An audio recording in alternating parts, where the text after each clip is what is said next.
Okay, so she prefers left bend, as you've probably noticed. So you're gonna ask her for a little inside flexion. If I say anything that you don't understand, feel free to interrupt and ask questions. So we want, the flexion is at the pole. So we want her looking a little to the inside in the direction she's going. Yeah, good. And we want her whole spine to stay on the same line of travel. So every vertebrae should curve through the corner with the same degree of bend, and then go straight once you hit the long side again. And we always have just a little bit of flexion through the pole to the inside so that they're supple in the direction we're going. Yeah, really good. And feel like you can keep your lower back a bit flatter, almost like you're rounding your low back. So if you were to stand against a wall, feel like you could touch the vertebrae in your low back to the wall. Because we tend to, most women, we have an anterior pelvis tilt, so we tend to hollow our low back. I have quite an extreme one, so this is something I always have to really think about. So you want your pelvis to be neutral, not tilted forward. So if you imagine your pelvis being like a bowl full of water, you don't want to be spilling the water out the front of the bowl. You want the bowl to stay level. And then you want your spine to just have the normal curve instead of being really hollow like a banana back. So if you can close the gap from the bottom rib to the top of your hip, that really helps to keep your back a little bit flatter. And then keep your thumbs the highest point, fingers closed, good. And then let the softness come through your elbows. So if you lift your forearms about an inch, so there's more bend in your elbows, and then your elbows are able to follow her neck from back to front.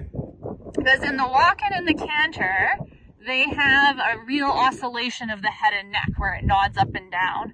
In the trot, their head and neck is still, but in the walk and the canter, we need to be able to follow that with our elbows. Otherwise, we end up with uneven contact every stride.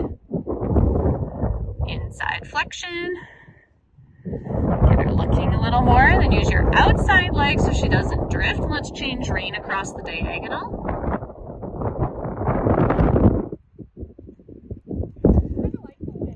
Yeah, and it's really good once the bugs come out because it keeps them off. Yesterday I was getting attacked by flies in the corner because it wasn't windy, so this is actually better. Yeah, good. Nice straightness there.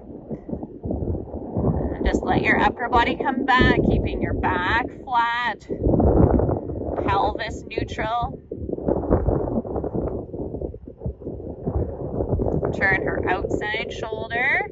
And now this direction, she likes to overbend to the inside. So you want to keep her neck in the middle of her shoulders and turn her shoulders with your outside rein and leg instead of her just turning her neck. Yeah. So you have to make her a little straighter through her front end, but then she needs to give through her low body because she shoves her inside ribs in behind your leg. Yeah, that's really good. Better alignment. Super. And good with your elbows. Did you walk her quite a bit before you got in here? Or before I got in here? Okay. An inside bend through her body coming into the corner. So you turn the shoulders with your outside aids, and then inside leg, little squeeze and release to ask her to bend her body. Yeah, really good. Keeping your fingers closed so that she can't pull the reins through your hands. And when she feels like she wants to get heavy, because she likes to kind of lean, right? You feel a downhill pull. When she wants to do that, close your thumb and finger more so that she can't slide the rein, and feel like you get deeper into the saddle, into your seat bones, because they pull forward to try and take the weight off their hind end. So you want it to be counterproductive, that when she starts to pull forward, instead of you getting pulled forward with her, you actually get pulled deeper into your seat bones. So imagine the feeling, have you ever rowed a boat? Like, have you ever gone in a canoe or something and rowed? So think about when you're sitting into the seat and pulling on the oars, you pull the boat through the water. That's the feeling you want to have. If she tries to pull down on you, feel like you get pulled down into the saddle, down into your seat, and more connected to her instead of her getting you up over her front end onto your toes. Okay, and then she learns that it's actually harder work to pull down on her forehand instead of carry the weight behind. Because it's dangerous when they start to fall on you and fall on their front end, and especially for her because she's prone to tripping. Have you had her trip? Yeah, so the second she gets on that front end, she's in danger of tripping, and she's gone down on her knees with Kim. Yeah, so you really want to keep her light, and you don't want to hold her up. So if she starts to get heavy in the contact, even when you sit down and she's just going to lean on you, release the rein, take it back, and you can do one rein a few times in a row, switch to the other hand a few times in a row, just so you're showing her, I'm not here to carry you. You can drop both hands if they're balanced enough, but you don't want to drop her and then have her trip if she was leaning on you. So doing one rein a few times in a row and then the other is usually safer. The reins a little more. Good. Yeah, that was nice. So as we shorten the reins, we want to feel like they shorten their body, not so much the neck, but that the weight comes back over their hindquarters more. And then go another 2 inches shorter in the reins. And then little half halts. And a half halt is just a rebalancing aid. There may be stuff that I repeat that you already know, but I'd rather not miss stuff. So bear with me. But a half halt just rebalances them. And I didn't really learn what a proper half halt was until I'd probably been riding for like 20 years. But there's a ton of different half halts, and that's the elusive thing about them. Like, we think it's this one movement, but it's not. Basically, a half halt is anything that puts the horse into a better balance. So if she's pulling down on you, your half halt puts her weight to her hind end. If she's crooked, your half halt puts her back to straight or back to an inside bend. So it's a rebalance and then release, rebalance, release, until she's carrying herself in a better posture. And then we'll pick up your trot. Keep your fingers a little more closed. Let the softness come through your elbows. We have a much greater range of motion through our elbows than our fingers, so we can't be nearly as soft if we loosen our fingers, and then we lose the contact, whereas if we follow from the elbows, we can really move with them. Good correction. Just keep putting her attention back onto your line of travel, because she loves to use ADD as an excuse to not work. Like, she was fine until you said, let's trot, and then she's like, oh, I'm busy looking over here. So you just keep, just like the mounting block, just keep putting her back on task and saying, this is where your attention needs to be. Yeah, really good. And then in your trot, we're going to ride a lot of little half halts. So you're going to gently close your thigh closing together, like you're squeezing your knees towards each other, but it's with your thigh versus your knee. What that does is it gets her to lift her shoulders. Your calf brings her hind legs under. So if you give her a half halt with your upper and lower leg, you simultaneously pick up her shoulders and ask her to step under more from behind. There you go. Then she gets lighter in the front end. And then what your reins do, your outside rein is your sit back on your bum half halt. Your inside rein is your maintain inside flexion and suppleness half halt. So we do everything basically at the same time. We half halt, outside rein just closes steady towards your hip. Inside rein does a little squeeze, squeeze, soften, and then you close your thigh to balance the shoulder and your calf to bring the hind legs under, and that all happens in the same stride. So you make that one half halt all at once, outside rein, both legs, inside squeeze, squeeze, soft, and then you release. Then if you repeat those every few steps, there you go, you'll find that she comes into a better balance. Yeah, good. And then let's ride a 20-meter circle at this end. And then on the circle, she needs to have more bend so that her body is on the line of travel that you're riding. So your inside leg closes more at the girth, and your outside leg supports behind the girth. There you go. Yeah, really good. And then you keep the flexion with the inside rein, the bend through her body with the inside leg, and the outside rein is still there to half halt and set her back. Outside leg is there to support so she doesn't swing her bum away. So it's like your legs are squeezing her into the bend, and your reins position and balance her head and neck. It's a little inside flexion with the inside rein and half halt outside at the same time. So inside rein is a double squeeze, squeeze, soften, while the outside rein is a longer squeeze, soften in the same moment. Yeah, good. Super. Okay, let's shorten your reins a couple more inches. And then make another half halt so that she sits back. There, good. Yeah, nice. And then send her forward. That's better. And she needs lots of those little half halts to stay tuned in so that she doesn't just go running around on her forehand. You want her thinking, should I be doing a transition? Should I be sitting back? Yeah. Because then when you send her forward again, it's a nice forward instead of I'm running on my forehand downhill. Let's change rein across the night. So you're going to get her walk a little bit more on her hind end with little half halts. Good. And then ask for canter. Inside leg at the girth, outside leg back, and give a kiss. Body tall. Keep your shoulders back. And same thing, the front end got a bit too fast. So think of keeping her front end slow. She needs to lift up instead of going forward. And bend. Good. And then ask for canter. There you go. That was lovely, Blanca. Well done. And then upper body back. Good. And just make your little half halt release. Half halt release. Left leg to leg yield her out. Right rein half halt to sit her back on her outside hind and the canter. There you go. So keep the bend and then half halt release outside rein. Half halt, half halt, half halt. Upper body back. Half halt right rein. Half halt right rein. Good. And then back to a walk. Body tall, half halt, half halt, half halt, all the way through. Yeah, super. Good job. That was really well ridden. And then as you approach the last corner, that's when you change your post and you change her flexion. You can do it halfway across, but generally in dressage, if we're doing a test, we would wait till towards the end just so we don't change the balance of the diagonal halfway through. It gives a smoother line. But if the horse is not really responding or is a big green, you can do it at the halfway point at X instead, just so you have more time to prepare.